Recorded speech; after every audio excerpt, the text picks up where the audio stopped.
se entrega. Agora veja, tudo isso que aconteceu nesse dia, né, nesse íntere aí, era um mistério. Por quê? Porque precisava ser, que senão se fosse revelado, Satanás ia armar o negócio e não ia deixar, mano. Então precisava ser um mistério. Esse era o mistério que estava oculto e foi revelado na plenitude dos tempos. Isso tudo estava oculto nas escrituras do Antigo Testamento. Era como um véu para ninguém ver.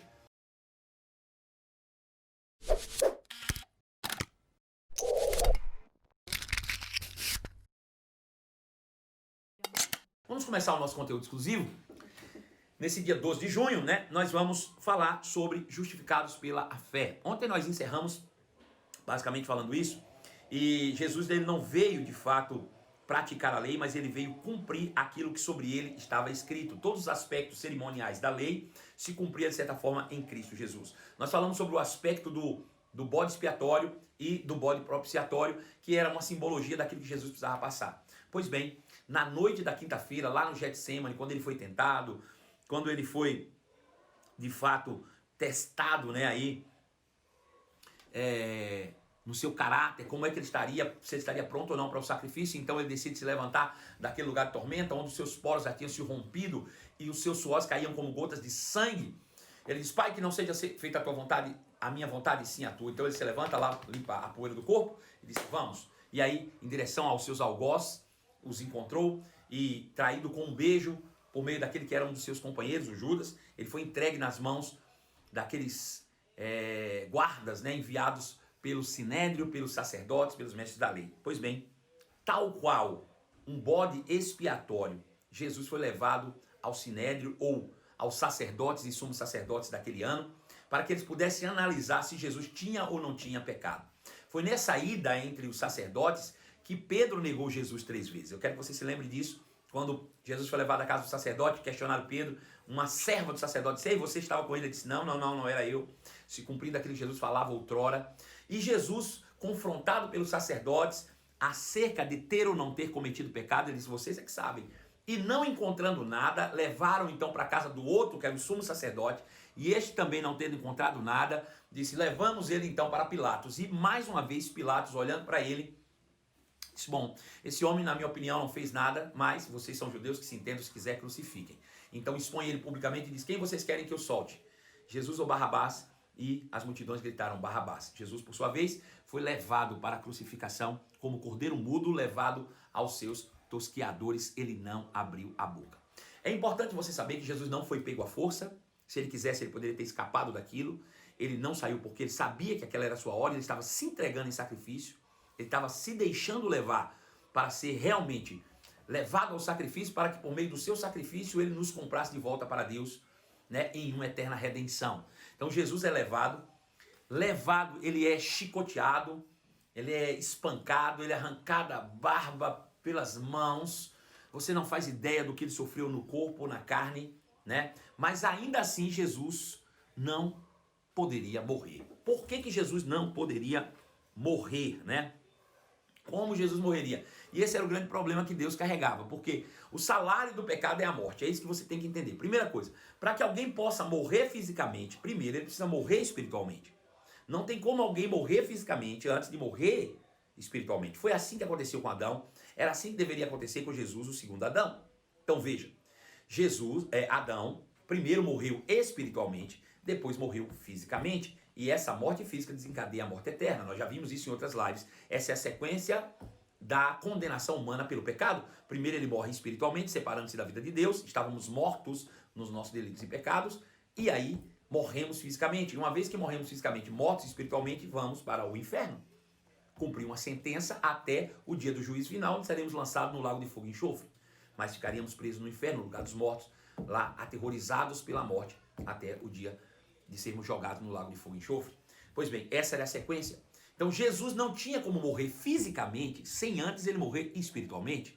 Essa é que é a grande sacada do evangelho, que o diabo não sabia, que os poderosos dessa era não sabiam. Como diz Paulo em 1 Coríntios, ele disse: se os poderosos dessa época soubessem o que Deus tinha preparado, eles não teriam crucificado o Senhor da glória.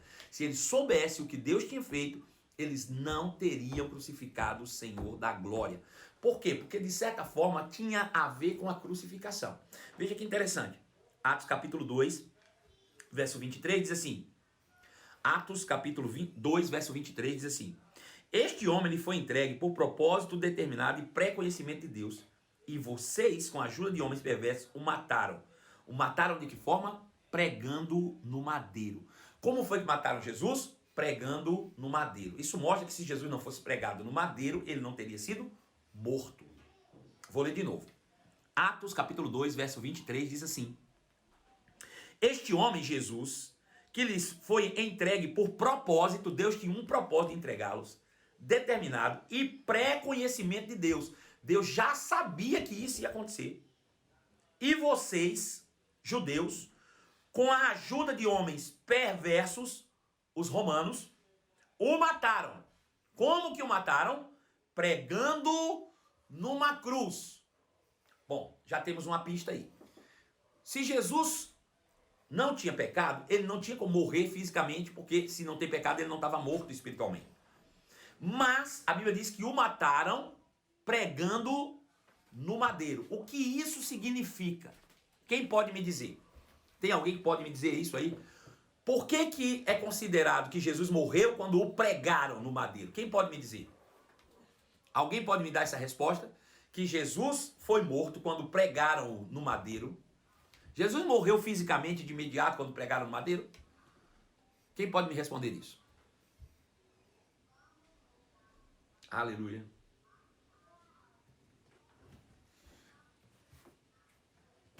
Porque ele se tornou maldito, Pedro diz, porque maldito todo aquele que for pregado no madeiro. Porque está escrito, maldito todo aquele que for pregado no madeiro. Então ele se fez pecado. Ele se fez pecado por nós, exatamente. Veja, Atos capítulo 5, verso 30. Atos capítulo 5, verso 30 diz assim: o Deus dos nossos antepassados ressuscitou Jesus, a quem os senhores mataram. Como? Suspendendo no madeiro. Atos capítulo 5, verso 30. O Deus dos nossos antepassados ressuscitou Jesus, a quem os senhores mataram. Como? Suspendendo no madeiro. Então, quando ele foi suspenso no madeiro, ele morreu. Agora, morreu fisicamente? Não. Morreu o quê? Espiritualmente. Atos 10, 39 diz a mesma coisa. Ele diz: nós somos testemunhas de tudo o que ele fez na terra dos judeus em Jerusalém, onde o mataram, suspendendo no madeiro. Como foi que mataram Jesus? Suspendendo no madeiro. Então veja, Gálatas capítulo 3, verso 13 diz assim, Gálatas 3, 13.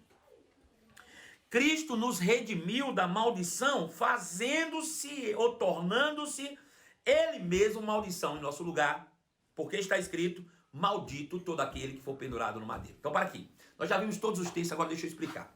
Na antiga aliança, lá em Êxodo, Deus escreveu o seguinte: todo homem que for pendurado no madeiro seja amaldiçoado. Deus escreveu isso lá na antiga aliança. Todo homem que for pendurado no madeiro seja amaldiçoado. Morte de cruz é a pior morte que existe, então todo homem que for pendurado no madeiro é maldito. Então Deus escreveu isso, estava lá em Êxodo, e era a única forma de Jesus morrer espiritualmente. Veja, até para morrer, Jesus morreu pela fé, porque ele precisou acreditar no que Deus escreveu em Êxodo e se tornar maldito mesmo sem ter conhecido pecado. Veja, o que significa se tornar maldito? É morrer espiritualmente, deixar de ser bendito e se tornar maldito. Foi o que aconteceu com Adão. Adão era bendito, ele pecou, morreu espiritualmente, Deus disse: tu és maldito. Então veja, a maldição recai sobre aquele que comete pecado. Só que Jesus não cometeu pecado nenhum. Ele se tornou maldito por se permitir ser pendurado no madeiro. Então veja, quando Satanás levantou toda a contenda para matar Jesus, ele não se contentou apenas em matar. E até porque ele sabia que não conseguiria matar Jesus enquanto Jesus não pecasse. Por isso ele ficou tentando Jesus o tempo todo para Jesus pecar. E não conseguiu. Então ele disse: eu vou matá-lo pendurando numa cruz. Porque é a pior morte que existe. E aí acabou. Se eu conseguir pendurá-lo numa cruz, acabou. Só que o que ele não sabia é que levando Jesus para a cruz, ele estava exatamente cooperando com o plano da redenção. Porque ele não havia cometido pecado nenhum. E obviamente, pendurado no madeiro se tornaria pecado por nós. Então quando Jesus é pendurado na cruz, ele é espancado, ele é batido e ele não morre. E quando ele é pendurado numa cruz, ele se torna maldito por nós. A maldição cai sobre ele. Qual a maldição que caiu sobre ele? O que era sobre nós. Qual foi a maldição que caiu sobre Adão? Morte espiritual, depois miséria, depois doença. Então, esses três aspectos da maldição vieram como expiação sobre Jesus. É o que Paulo diz em 2 Coríntios capítulo 5, verso 21. Aquele que não conheceu o pecado, Deus o fez pecado por nós, para que nele fôssemos feitos justiça de Deus. Deus o fez pecado por nós. Deus colocou nele o pecado da humanidade. Você se lembra do bode expiatório? Quem queria ser livre do pecado, levava o seu bode expiatório para que o sacerdote, impondo as mãos, e por meio da confissão de quem pecou, dos pecados, os pecados fossem transferidos para aquele bode. Assim também nós, quando conhecemos e confessamos que somos pecadores diante de Jesus, a primeira vez, os nossos pecados são colocados sobre ele e nós recebemos a justiça em troca disso. Ele assume o nosso pecado e nós assumimos a sua justiça. Aquele que não conheceu o pecado, Deus o fez pecado por nós, bode expiatório, para que no bode expiatório nós fossemos feitos justiça de Deus. A inocência do bode passa para mim e o meu pecado passa para o bode. A minha ofensa, a minha maldição passa para Jesus e a sua justiça passa para mim e a sua inocência passa para mim. Então, eu, para ser livre do pecado, eu preciso confessar primeiro que sou pecador e Jesus assume o meu pecado e eu assumo a sua justiça. Aquele que não conheceu o pecado, Deus o fez pecado por nós, para que nele nós fôssemos feitos justiça de Deus. Então, quando Jesus faz isso, a maldição recai sobre ele. A miséria, a enfermidade e a morte espiritual. Tudo isso se abate. Primeira morte, morte espiritual. Jesus morre espiritualmente quando é pendurado na cruz. Agora veja, quais são os outros dois aspectos da maldição? A doença. Isaías já tinha declarado isso, centenas de anos antes. Lá em Isaías 53, verso 3 e 4, ele diz, certamente ele tomou sobre si as nossas dores e as nossas enfermidades. O castigo que nos trouxe paz estava sobre ele, pelas suas pisaduras nós fomos sarados. Então, Cristo assume a nossa doença na cruz. Assim como ele assumiu o pecado, ele assumiu também a doença. Agora veja, não só isso. Lá em 2 Coríntios, capítulo 8, verso 9, diz que nós conhecemos a graça do nosso Senhor Jesus Cristo, que sendo rico, se fez pobre por amor de nós, para que por meio da sua pobreza nós nos tornássemos ricos. Quando foi que Jesus se fez pobre? Quando ele foi permitido se pendurar naquela cruz. Veja, Jesus foi pendurado naquela cruz no pior estágio de pobreza que um ser humano pode passar. Veja, você conhece seres humanos pobres, a gente olha a pobreza na África, a gente olha a pobreza no Nordeste, mas dificilmente você vê uma pobreza na África ou no Nordeste cujas pessoas não tenham roupa para vestir. Até as roupas dele foram levadas. Ele foi pendurado naquela cruz como um indigente. Foi necessário ele ser embrulhado com linho, porque não tinham roupas. As roupas dele os ladrões levaram, eles soltaram sorte, dividiram entre eles as roupas. E Jesus foi feito miserável naquela cruz. Um miserável, um mendigo, um indigente. Pobre. Assumindo o aspecto da maldição sobre ele, para que nós pudéssemos receber bondade, para que a gente pudesse receber a riqueza do reino sobre nossas vidas. Então, tudo isso aconteceu, a miséria, a morte e a enfermidade. Jesus se entregou por amor. Jesus não foi assassinado, irmãos. Jesus se entregou ao sacrifício. João capítulo 10, verso 17, ele diz assim, por isso é que meu Pai me ama, por isso é que meu Pai me ama, porque eu dou a minha vida para retomá-la. Ninguém tira de mim, mas eu a dou por minha espontânea vontade. Tenho autoridade para dá-la e para retomá-la. Esta ordem recebi do meu Pai. Ele disse, ninguém tira a minha vida. Eu a dou espontaneamente. O Pai sabe que eu a dou. Eu tenho autoridade para dar. Então Jesus se entregou. Ele doou a própria vida. Não foi um assassinato. Sabe o que eu acho engraçado? As pessoas que assistem a Sexta-feira da Paixão, vê os filmes lá de Mel Gibson e ficam dizendo, por que fizeram isso com ele, coitado? Coitado de Jesus, fizeram isso com ele porque... Ei, foi ele que se permitiu. Se você está achando que Jesus foi à força, que pegaram ele à força e maltrataram ele, que ele é um mártir, você nem salvo é. Foi oferta voluntária pelo seu pecado. Jesus se entregou pelo seu pecado, pelo seu e pelo meu pecado. Foi uma oferta voluntária. Jesus foi de livre e espontânea vontade. Ele disse, ninguém tira a minha vida. E ninguém poderia matá-lo se ele não quisesse realmente em obediência ao Pai, não. Mesmo se eles pegassem ele à força, ninguém o mataria. Se Jesus naquela hora da entrega dissesse, Pai, envia os teus anjos aqui, os anjos o livraria. Mas ele se entregou voluntariamente, por amor. A mim, a você e ao Pai. Ele disse, o Pai sabe que eu amo e por isso o Pai me ama. Porque eu dou a minha vida pela humanidade. Aleluia. E Jesus então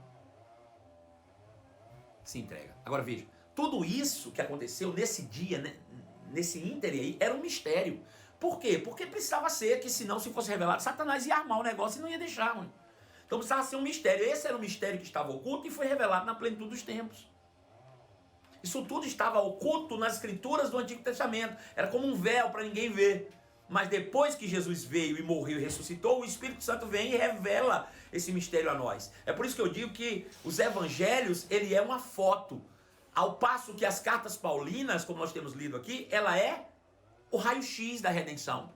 Aquilo que aconteceu por dentro. Paulo traz revelação por meio do Espírito depois, né? Então Mateus 16, 21 diz assim: desde aquele momento Jesus começou a explicar aos seus discípulos que era necessário que ele fosse para Jerusalém e sofresse muitas coisas nas mãos dos líderes religiosos, dos chefes, dos sacerdotes, dos mestres da lei, e fosse morto e ressuscitasse ao terceiro dia.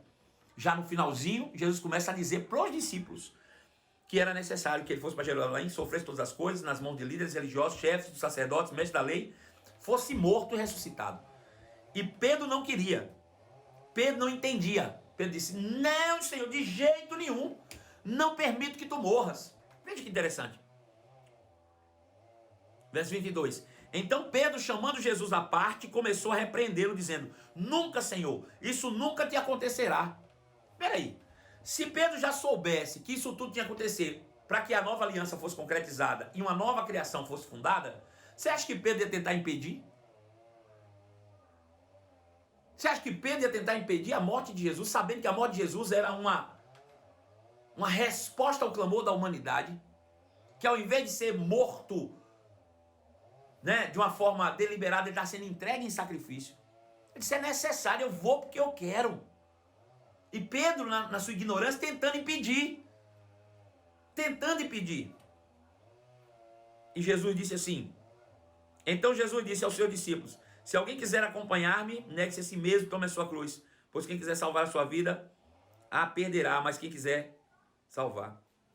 Então, ele não nega a sua vinda, ele não nega o seu propósito de vir morrer por nós. E se entregou voluntariamente naquela cruz. 1 Coríntios, capítulo 2, verso 7. 1 Coríntios 2, 7, o apóstolo Paulo diz assim, ao contrário, nós falamos sabedoria de Deus. Nós falamos, o nosso evangelho é a revelação do mistério que estava oculto. Estava oculto antes, na antiga aliança. Ele diz, nós falamos do mistério que estava oculto, o qual Deus preordenou antes do princípio das eras, para a nossa glória.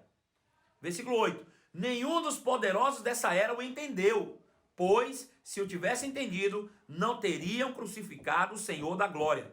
Todavia, como está escrito, olho nenhum viu, ouvido nenhum ouviu, mente nenhum imaginou o que Deus havia preparado para aqueles que o amam. Ninguém sabia o que estava para acontecer da redenção. Era tudo um mistério. Mas depois que aconteceu, nós fomos salvos, recebemos o Espírito, Paulo diz, mas Deus revelou a nós por meio do seu Espírito. Então a revelação da nova aliança, ela é revelada depois da ressurreição de Cristo a nós. Por isso que Paulo vem escrevendo tudo isso depois. Os evangelhos não revelam isso, mas as cartas paulinas revelam isso.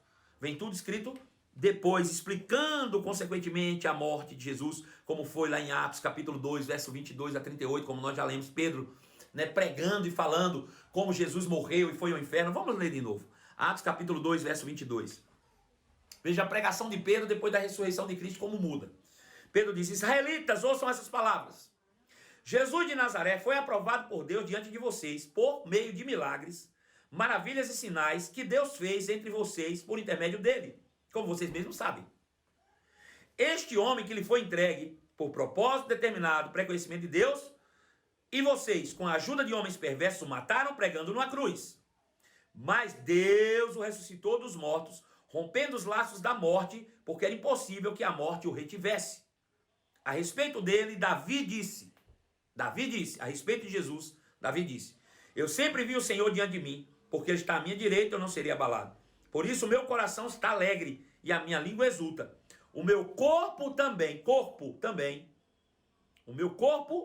também repousará em esperança, porque tu não abandonarás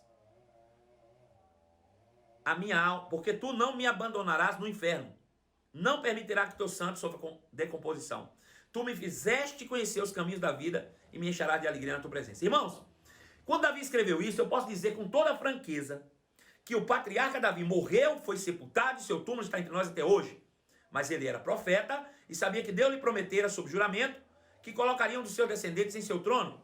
Prevendo isso, falou da ressurreição de Cristo, que não foi abandonado no inferno e cujo corpo não sofreu decomposição. Não foi abandonado no inferno, nem seu corpo sofreu decomposição. Então veja, o problema do homem era espiritual. Foi a morte espiritual que desencadeou tudo isso.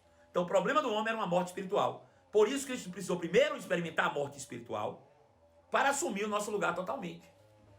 Então ele vai, se permite ser permitido naquela cruz, assume a morte espiritual. O que é morte espiritual? É a separação do homem de Deus. Então naquele momento que Jesus se permite ser pendurado numa cruz, Deus precisa se separar de Jesus.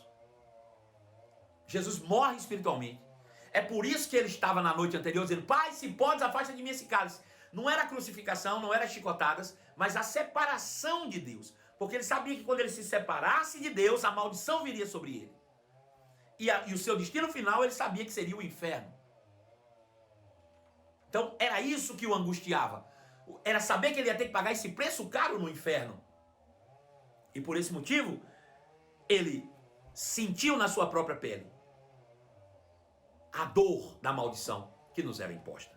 Hebreus capítulo 10, verso 1, diz assim: a lei traz apenas uma sombra dos benefícios que hão de vir. Ou seja, o que a lei fazia com o bode expiatório era uma sombra sobre o que ia acontecer com Cristo. Por isso ela nunca consegue, mediante os mesmos sacrifícios repetidos ano após ano, aperfeiçoar o que se aprimora, os que se aproximam dele para adorar. Se pudesse fazê-lo, não deixaria de ser oferecidos, pois os adoradores, tendo sido purificados uma vez por todas, não mais seriam culpados dos seus pecados. Contudo, esses sacrifícios são uma recordação anual dos pecados, pois é impossível que o sangue de bodes e carneiros tire pecados. É impossível que sangue de bodes e carneiros tire, remova para sempre pecado. Por isso, quando Cristo veio ao mundo, disse: sacrifício e oferta não quiseste, mas um corpo me preparaste. De holocausto e oferta pelo pecado não te agradaste. Então eu disse: aqui estou, no livro está escrito a meu respeito, e vim para fazer a tua vontade, ó Deus. Primeiro, ele disse: sacrifícios e ofertas e holocaustos e ofertas pelo pecado não quiseste, nem deles se agradaste, os quais eram feitos conforme a lei. Então acrescentou: estou aqui e vim fazer a tua vontade. Ele cancela a primeira para estabelecer a segunda, ou seja, ele tira o sacrifício de animais para agora fazer a vontade de Deus através da sua própria entrega. Aleluia. Pelo cumprimento dessa vontade fomos santificados, aleluia, por meio do sacrifício do corpo de Cristo Jesus, oferecido de uma vez por todas. Dia após dia, todo sacerdote apresenta-se e exerce os seus deveres religiosos repetidamente. Oferece os mesmos sacrifícios que nunca podem remover pecados. Mas quando esse sacerdote acabou de oferecer para sempre um único sacrifício pelos pecados, assentou-se então à direita de Deus. Então veja, Jesus fez um sacrifício único, de uma vez por todas. Agora veja, ele foi o cordeiro, o bode expiatório, ele foi o sacerdote, ele foi o bode expiatório. Tudo que estava escrito lá representava ele. Ele foi tudo. Aleluia. Aleluia. João capítulo 19, verso 28 diz assim: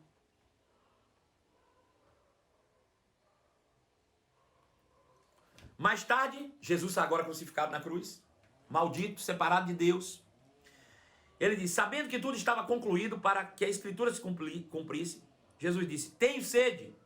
Estava ali uma vasilha cheia de vinagre, então embeberam a esponja nela e colocaram a esponja na ponta de um caniço de sopo e ergueram até os lábios de Jesus. Tendo provado, Jesus disse: está consumado. Com isso, curvou a cabeça e entregou o Espírito. Veja, ele está lá, morto espiritualmente, e ele disse: está consumado, acabou-se. Aí, sucumbe à morte física.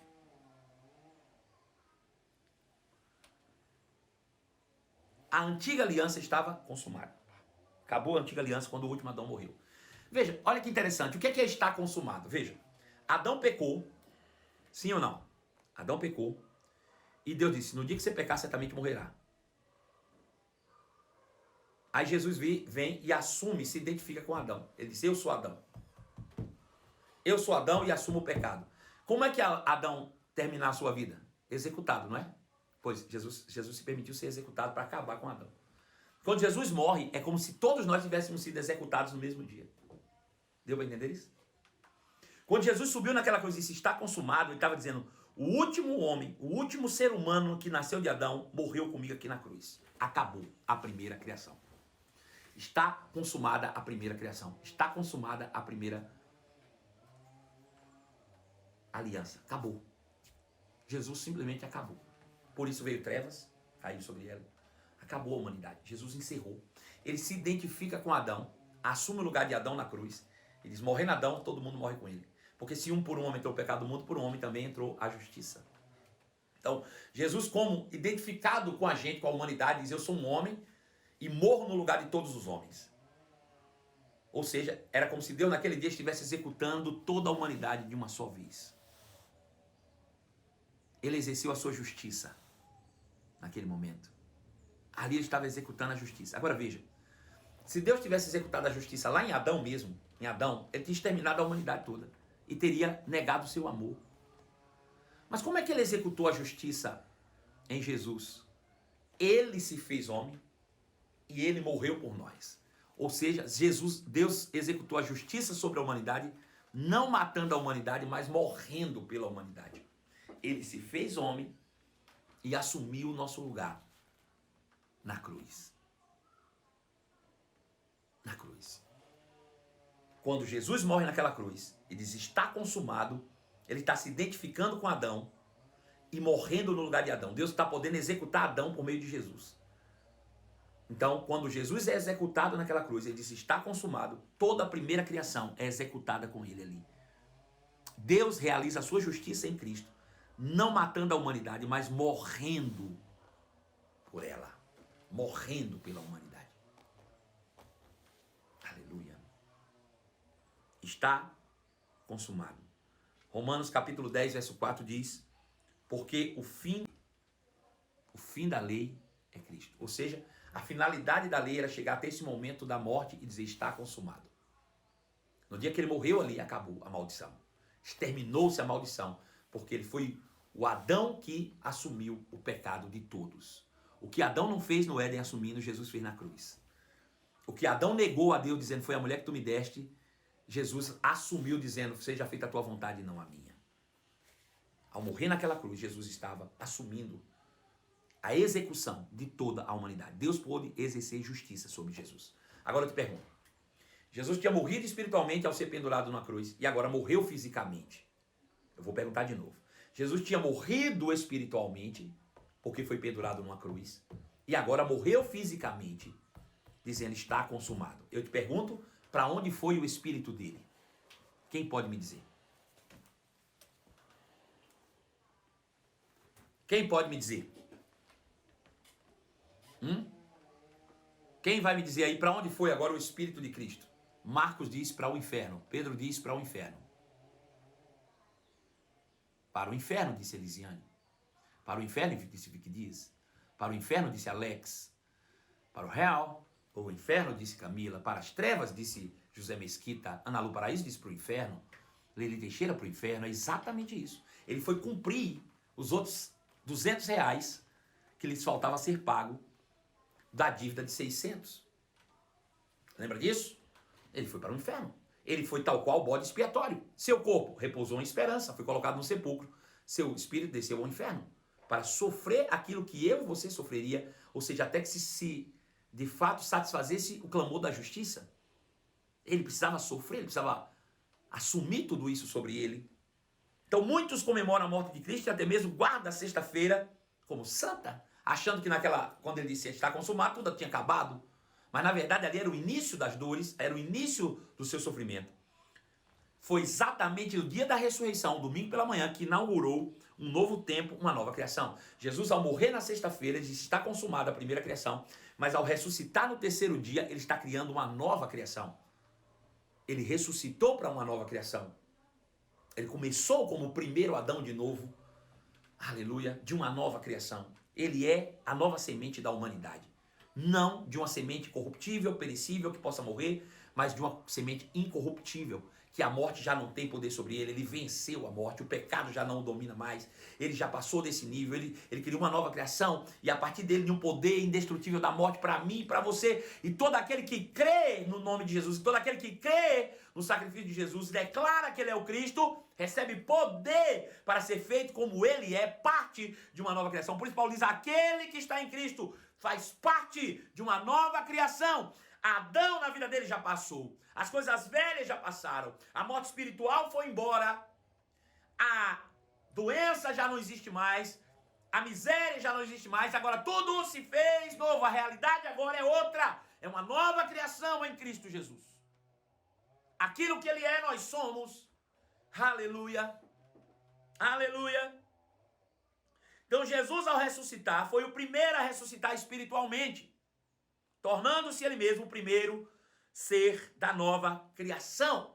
Ele se tornou o primeiro exemplar de uma nova criação.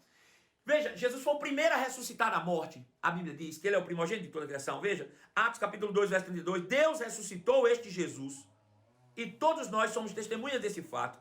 Romanos 4, 25 diz, ele foi entregue à morte por nossos pecados e ressuscitou para a nossa justificação. Atos 3, 15. Vocês mataram o autor da vida, mas Deus o ressuscitou dos mortos. Atos 10, 40 diz, Deus, porém, o ressuscitou no terceiro dia e fez que ele fosse visto. Romanos capítulo 10, verso 9 diz, se confessar com a boca que Jesus é o Senhor e crer em seu coração que Deus o ressuscitou dentre os mortos, aleluia. Gálatas capítulo 1, verso 1 diz, Paulo, apóstolo, enviado não da parte de homens, nem por meio de pessoa alguma, mas por Jesus Cristo e Deus Pai, que o ressuscitou de dentre os mortos. E ainda 1 Pedro capítulo 1, verso 21 diz, por meio dele vocês creem em Deus, que o ressuscitou dentre os mortos e o glorificou, de modo que a fé e a esperança de vocês está em Deus. Jesus morreu espiritualmente, depois fisicamente. Jesus foi ao inferno e foi o primeiro a ser ressuscitado no Espírito. 1 Timóteo capítulo 3, verso 16. Veja. 1 Timóteo 3,16, vou ler bem devagarzinho. Diz assim, não há dúvida, que grande é o mistério da piedade.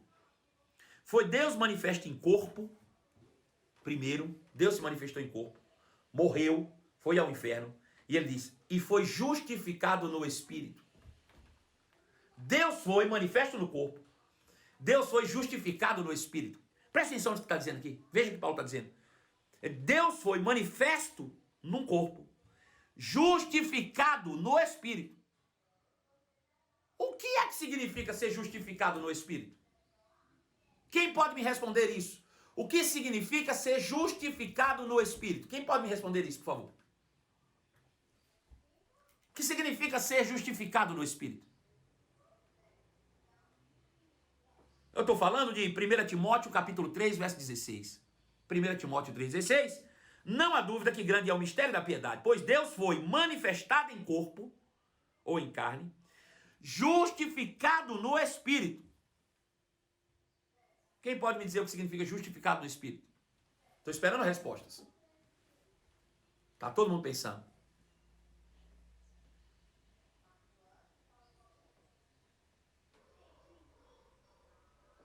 Deixa eu perguntar então diferente, já que você não vai me responder mesmo, já vi que vocês estão tudo enganchados aí.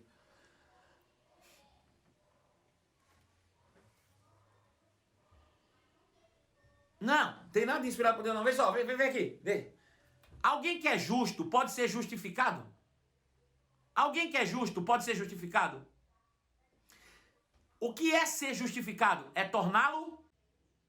O que é ser justificado? É tornado justo. Veja, a Bíblia diz que Deus foi manifesto em corpo e justificado no Espírito. O que significa? Que ele foi tornado pecador, ou pecado por nós. Não pecador, mas pecado por nós. Ele assumiu o nosso pecado e foi para o inferno. E lá ele foi justificado no Espírito. Veja, por isso ele é considerado o primogênito dentre os mortos, ou o primeiro a ser ressuscitado. E você vai dizer, peraí, mas não teve outras ressurreições antes de Cristo? O próprio Lázaro não foi ressuscitado por Cristo? O filho da viúva de Naim não foi justificado, não foi ressuscitado por Cristo.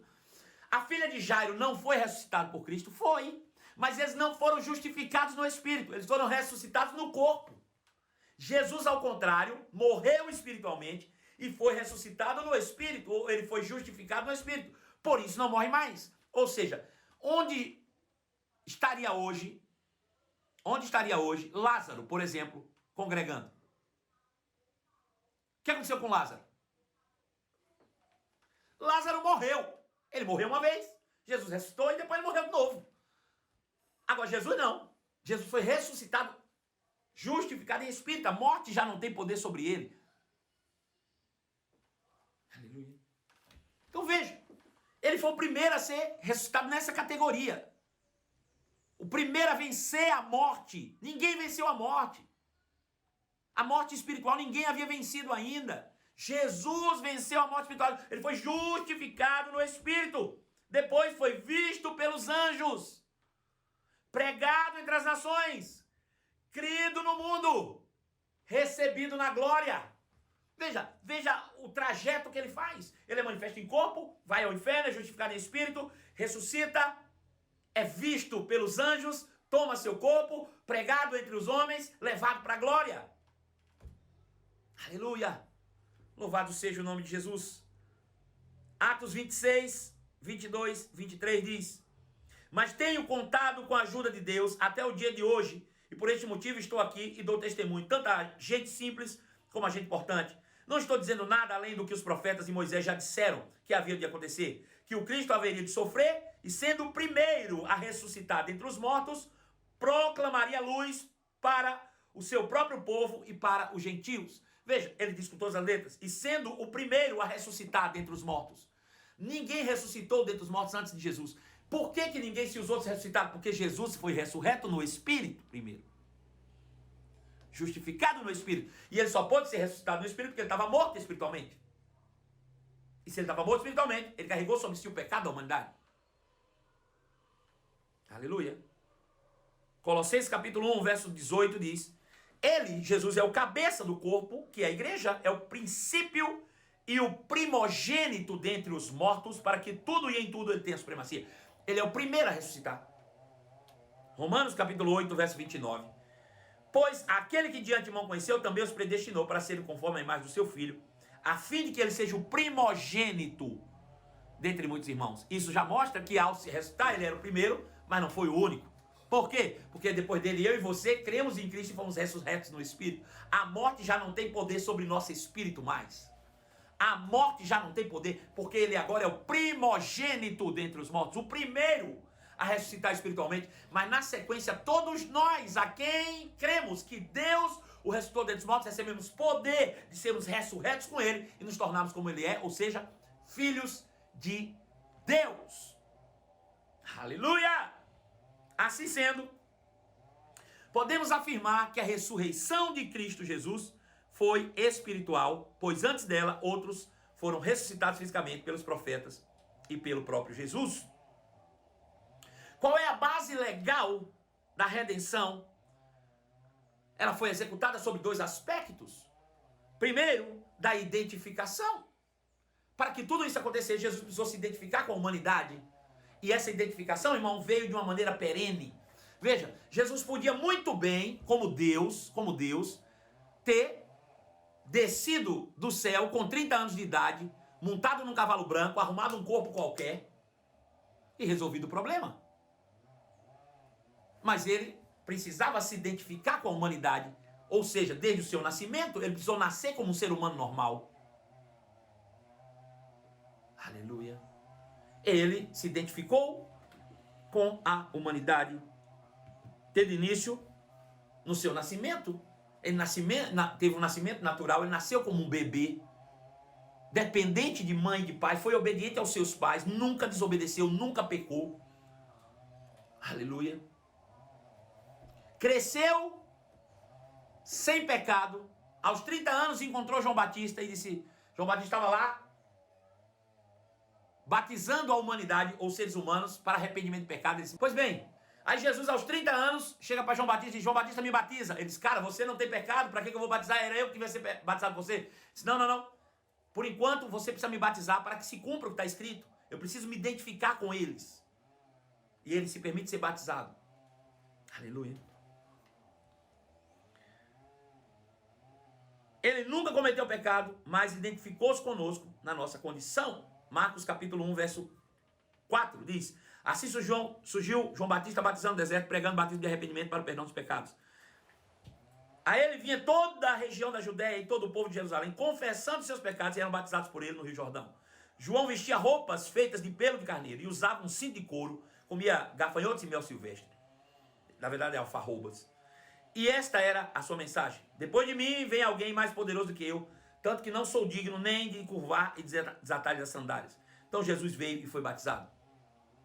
Identificar-se com o homem logo no início do seu mandato. Atos capítulo 10, verso 36 diz assim: vocês conhecem a mensagem enviada por Deus ao povo de Israel, que fala das boas novas da paz por meio de Jesus Cristo, Senhor de todos. Sabe o que aconteceu em toda a Judéia, começando pela Galiléia, depois do batismo que João pregou? Como Deus ungiu a Jesus de Nazaré com o Espírito Santo com poder. Deus ungiu a Jesus de Nazaré. Deus ungiu a Jesus de Nazaré. Veja, ele se fez homem por nós. Ele se fez homem por nós. Se identificou. Se submeteu a ser ungido. Deus sendo ungido por Deus. Como Deus ungiu a Jesus de Nazaré. Ele se submeteu a ser ungido por ele. Deus foi ungido por Deus para se tornar homem.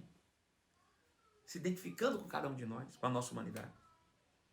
Aleluia. Uma vez que foi identificado conosco, Cristo nos substituiu.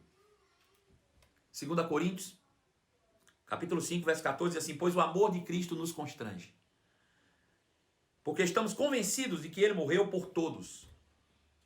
Logo todos morreram. Veja, quando Jesus disse está consumado, ele estava morrendo se identificando com o primeiro Adão e matando toda a primeira humanidade. Deus pôde executar nele toda a primeira humanidade. Então, se ele morreu na cruz, todo mundo morreu com ele. Está pago, foi morto, acabou, está pago, ninguém deve nada. Todos morreram. E ele morreu por todos, para que aqueles que agora vivem já não vivam mais para si mesmos, mas para aquele que por eles morreu e ressuscitou. De modo que de agora em diante, a ninguém mais consideramos do ponto de vista humano. Eu não posso olhar para Pedro, que aceitou Cristo, e achar que Pedro é filho de Adão, humano. Não, não, não. Pedro é descendência de Cristo. Ele morreu na cruz como descendente de Adão. E ele nasceu de novo no dia da ressurreição de Cristo. Eu não posso considerar Pedro, eu não posso considerar você como um descendente de Adão, que é sujeito à doença, que é sujeito à miséria. Não, não, não. Esse morreu, porque quando ele morreu por todos, todos morreram. Você morreu naquela cruz no dia que Jesus morreu. E você nasceu no dia que Jesus ressuscitou para uma nova criação, cuja doença não tem poder sobre você, cuja miséria não tem poder sobre você. Ele se identificou, logo todos morreram, para que aqueles que agora vivem já não vivem para si mesmos, mas por ele que por eles morreu e ressuscitou. Então, de agora em diante, a ninguém mais consideramos do ponto de vista humano, ainda que antes tenhamos considerado Cristo dessa forma, ou do ponto de vista humano, porque se identificou conosco, agora já não consideramos assim. Portanto, se alguém está em Cristo, é uma nova criação. As coisas velhas da antiga criação já passaram, e tudo se fez novo. Porque aquele que não conheceu o pecado, verso 21, Deus o fez pecado por nós, para que nele nós fôssemos feitos justiça de Deus. Gálatas 3,13 diz: Cristo nos resgatou, nos redimiu da maldição da lei. Fazendo como? Fazendo-se ele mesmo maldição em nosso lugar, porque está escrito: maldito todo aquele que for pendurado no madeiro. Cristo nos resgatou. Ele nos substituiu em tudo que, por consequência, o pecado nos causou. O pecado nos causou a morte espiritual, e aquele que não conheceu o pecado, Deus o fez pecado por nós, para que morresse espiritualmente e nós recebêssemos a justiça. A morte nos causou enfermidade, e Isaías diz que ele tomou sobre si as nossas dores e enfermidades, e o castigo que nos trouxe paz estava sobre ele, sobre suas pisaduras nós somos sarados. E o pecado nos causou a pobreza e a miséria, e Paulo diz que nós conhecemos a graça do nosso Senhor Jesus Cristo, que sendo rico se fez pobre por amor de nós, para que por meio da sua pobreza nós nos tornássemos ricos. Ele se identificou conosco. Agora, se ele se identificou conosco, requer de nós agora uma identificação com ele. Ele se tornou o que a gente era para que nós nos tornássemos o que ele é. Ele se tornou o que a gente era para que nós nos tornássemos o que ele é. Veja, se Jesus assumiu tudo isso e eu continuo a mesma desgraça, então Jesus não fez nada, não prestou. Ou eu não estou dando o valor que ele realmente merece. Deu para entender? Então, se ele se identificou comigo em tudo, é para que eu possa hoje me identificar com ele em tudo. Veja, Romanos capítulo 6, verso 3 diz: ou vocês não sabem que todos nós que fomos batizados em Cristo Jesus na sua morte, em Cristo fomos batizados na sua morte, portanto, fomos sepultados com ele na morte por meio do batismo, a fim de que, assim como Cristo foi ressuscitado dentre os mortos mediante a glória do Pai, também nós vivamos nessa novidade de vida. Glória a Deus. Filipenses capítulo 3, verso 10, quero conhecer a Cristo, o poder da sua ressurreição e a participação em seus sofrimentos, tornando-me como ele em sua morte, para de alguma forma eu alcançar a ressurreição dentre os mortos. Ou seja, ele se identificou comigo e eu me identifico com ele. Jesus se tornou o que eu era para que eu me tornasse o que ele é. É isso o resultado direto da redenção. Gente, nós estamos terminando, nós vamos abrir agora a nossa caixinha de minhocas. Logo mais às 23 horas nós vamos dar sequência, né? Nós matamos Jesus na cruz, levamos ele para o inferno e hoje à noite nós vamos tirar Jesus do inferno, nós vamos mostrar como foi que isso aconteceu e você vai ficar realmente impactado com tudo. Por enquanto a gente falou do bode expiatório, nós vamos falar do bode propiciatório hoje às 23 horas, você não pode perder de jeito nenhum. Fica ligadinho, tem sido uma grande bênção, para mim uma grande honra estar com você. Vamos abrir a nossa caixinha de minhocas.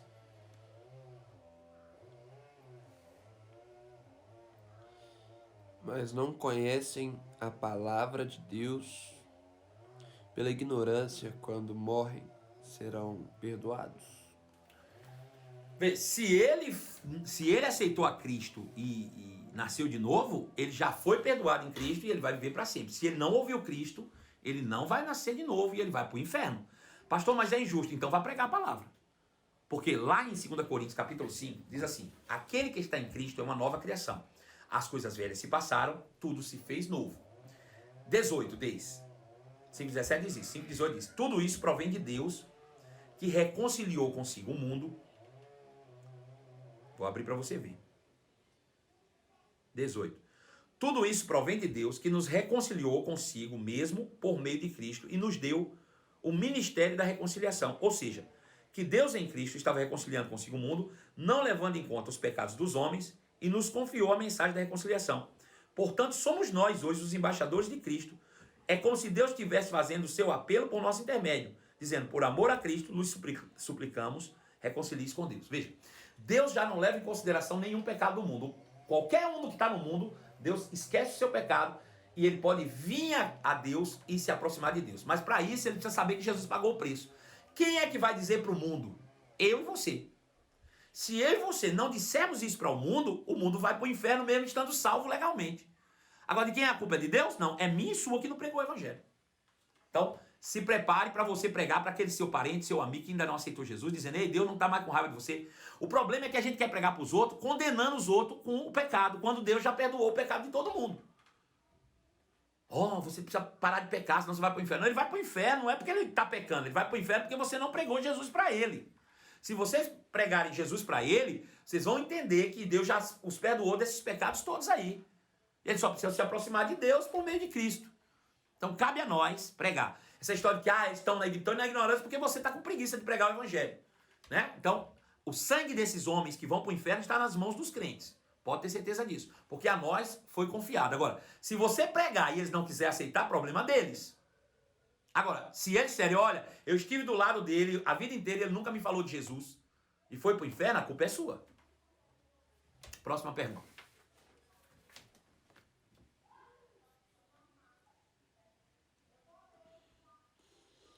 O que quer dizer somos justiça de Deus? Que nós somos o resultado daquilo que Deus exerceu em Cristo. Deus fez Jesus pecado, que era justo, Jesus era justo, e Deus o tornou pecado. Nós, pecadores, fomos tornados justos. Ser justiça de Deus é estar e permanecer na presença de Deus inculpável, sem culpa, condenação, complexo de inferioridade, como se o pecado nunca tivesse existido na nossa vida. É resultado direto do que Jesus fez por nós. Então hoje nós somos a justiça de Deus. Nós somos o resultado da obra de Cristo, ou seja, justos. Somos justos e ponto final. Próxima pergunta.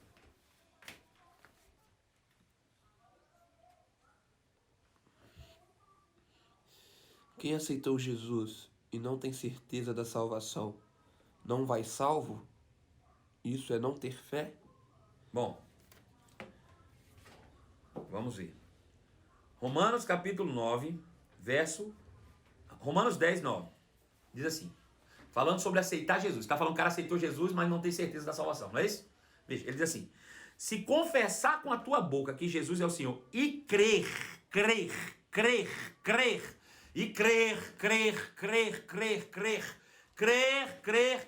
no coração, crer com o coração, que Deus o ressuscitou dentre os mortos, não será salvo. Então, se você está dizendo que o cara não crê, então ele não é salvo. Ué, não tenho certeza, então não é salvo. Ué. Simples.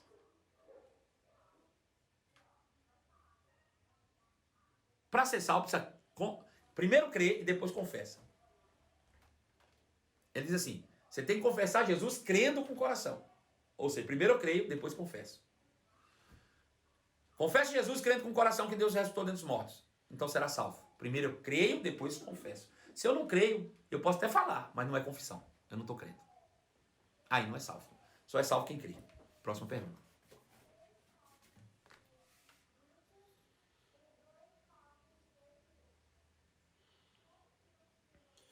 Para ser salvos, temos que ser batizados ou só aceitar Jesus como nosso Salvador? Veja, nós lemos um texto agora que está lá em Romanos. Romanos, capítulo de número 6, verso 3, diz assim. Vou até abrir em outra versão aqui, para te mostrar isso, tá bom? Romanos 6, presta atenção. Romanos 6, 3, diz assim. Ou acaso se esqueceram que, quando fomos unidos a Cristo Jesus no batismo, nos unimos a Ele em sua morte? Quem pode me dizer o que significa batismo? Alguém aí pode me dizer qual é o significado de batismo? Alguém pode? Quem pode me dizer o que significa batismo? O primeiro sacramento do cristianismo. Apaga. Não é isso não. Esquece. Ana Lu Paraíso falou melhor. Imersão. Felipe Bombeiro diz mergulho. Também tá certo. A Josiane diz imergir. Pedro Braga. Veja, a gente acaba sendo traído como é que eu vou dizer, os dogmas religiosos. Porque a gente sempre pensa, batismo é ser mergulhado nas águas. Mas aí é batismo nas águas. Batismo só é ser mergulhado. A Bíblia diz que nós somos unidos na sua morte, ou seja, fomos mergulhados em Cristo na morte. Deixa eu te perguntar, a morte a qual nós sofremos primeiro foi uma morte física ou espiritual? Foi espiritual. E o batismo é físico ou espiritual? É espiritual. O batismo que nós fazemos nas águas é só uma representação do que aconteceu no Espírito. O que me salvou não foi o banho de piscina que eu tomei. Até porque o meu pecado não estava no corpo, estava no Espírito. Veja, quando Cristo morre, nós somos batizados, ou seja, éramos nós que estávamos naquela morte no Espírito. É isso que ele está dizendo. Nós somos unidos com ele na sua morte. Pois pelo batismo morremos lá em Cristo e fomos sepultados com Cristo. E assim, como ele foi ressuscitado dos mortos, pelo poder glorioso do Pai, agora nós também podemos viver em novidade de vida. Veja, por que nós batizamos nas águas? Para exemplificar fisicamente o que aconteceu espiritualmente. Então você aceitou Jesus como Senhor da sua vida, declarou publicamente, será salvo. Ponto final. Ponto final. Depois você faz o batismo nas águas como mandamento para dar testemunho público. Mas o que te salvou é a fé e não as águas. É pela fé que você é salvo. Você foi salvo pela graça mediante a fé. Se com a boca confessares que Jesus é o Senhor, crendo com o coração que Deus o ressuscitou dos mortos, então será salvo. Você foi salvo. Batizado em Cristo na morte, ressurreto em Cristo na sua ressurreição. Veja, na antiga aliança também se batizavam, sabia? Na antiga aliança se batizavam. Afinal de contas, o próprio João Batista estava na antiga aliança e ele batizava nas águas. Veja que Jesus disse lá em Timóteo, ou em Atos capítulo 1, verso 4. Ele diz, porque João é que batiza com água, eu vos batizo com o Espírito, ou no Espírito.